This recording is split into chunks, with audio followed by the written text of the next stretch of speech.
भगवान श्री कृष्ण के नाम से पहले श्री राधा रानी का नाम क्यों लिया जाता है? आइए जानते हैं इस लीला को। कहते हैं कि जो व्यक्ति श्री राधा रानी का नाम नहीं लेता है, सिर्फ कृष्ण कृष्ण रटता रहता है, वह उसी प्रकार अपना समय नष्ट करता है जैसे कोई रेत पर बैठकर मछली पकड़ने का प्रयास करता है।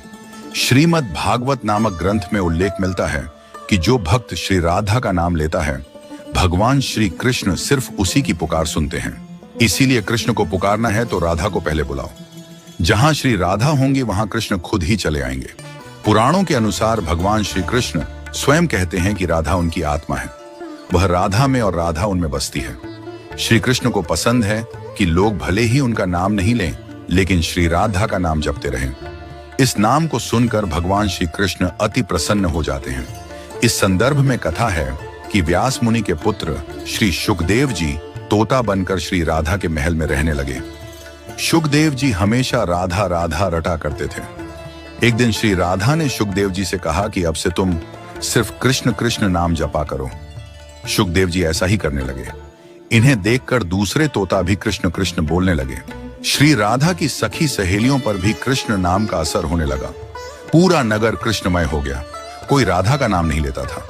एक दिन श्री कृष्ण उदास भाव से श्री राधा से मिलने जा रहे थे। श्री राधा जी कृष्ण की प्रतीक्षा कर रही थी। तभी नारद जी बीच आ गए। श्री कृष्ण के उदास चेहरे को देखकर नारद जी ने पूछा कि प्रभु आप उदास क्यों हैं? श्री कृष्ण कहने लगे कि राधा ने सभी को कृष्ण नाम रटना सिखा दिया है। कोई राधा नहीं कहता, जबकि मुझे राधा नाम सुनकर प्रसन्नता होती है। श्री कृष्ण के ऐसे वचन सुनकर श्री राधा की आंखें भर आईं। महल लौटकर श्री राधा ने शुकदेव जी से कहा कि अब से आप राधा राधा ही जपा कीजिए। उस समय से ही श्री राधा का नाम पहले आता है, फिर श्री कृष्ण का। क्या आपको पता है कि भगवान श्री कृष्ण ने अपनी कन्नी उंगली पर ही गोवर्धन पर्वत को क्यों उठाया था? जब भगवान श्री कृष्ण गोकुल वासियों को इंद्रदेव के प्रकोप से बचाने के लिए गोवर्धन पर्वत उठाने वाले थे, तो उन्होंने अपनी उंगलियों से पूछा कि वे किस पर पर्वत को उठाएं। सबसे पहले अंगूठा बोला, मैं नर हूं। बाकी उंगलियां तो स्त्रियां हैं, अतः आप पर्वत मुझ पर ही उठाएं। फिर तर्जनी बोली, किसी को यदि चुप कराना हो या कोई संकेत करना होता है तो मैं ही काम आती हूं, इसलिए आप केवल मुझ पर ही पर्वत उठाएं। इसके बाद मध्यमा बोली, सबसे बड़ी होने के साथ साथ शक्ति भी रखती हूं, अतः आप पर्वत मेरे ऊपर ही उठाएं।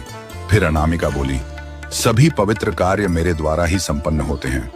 मंदिरों में देवी देवताओं को मैं ही तिलक लगाती हूं, अतः आप मुझ पर ही पर्वत उठाइए। अब भगवान ने सबसे छोटी उंगली कनिष्ठा की ओर देखा